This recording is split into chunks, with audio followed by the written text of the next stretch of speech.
Bienvenue dans ce module. Nous y traiterons de la chaîne de secours d'urgence.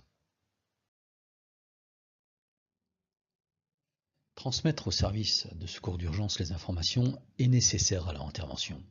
L'alerte est une action qui consiste donc à informer les services d'urgence de la présence d'une ou plusieurs victimes et de l'état de détresse de celle-ci, ainsi que de l'assistance qui lui a été apportée. L'absence d'information peut compromettre sérieusement la vie ou la santé de la victime, malgré les premiers secours qui ont été assurés par le sauveteur. L'alerte est donc essentielle.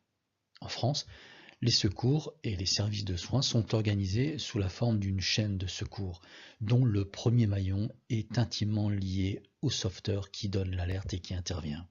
En alertant les services d'urgence, le sauveteur initie donc cette chaîne. Cette chaîne de secours ne peut fonctionner sans son intervention.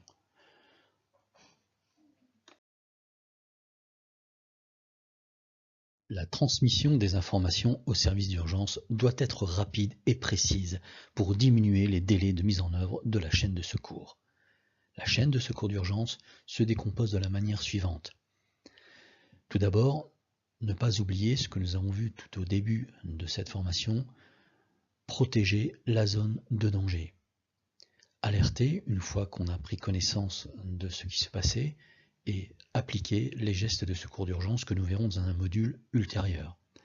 Les services de secours, une fois sur place, prennent en charge la victime, la conduisent à l'hôpital où elle bénéficiera d'une intervention et d'une surveillance.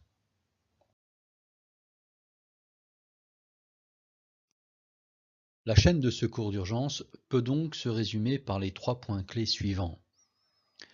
La protection de la zone de l'incident ou de l'accident. L'alerte passée au service de secours d'urgence qui doit être précise.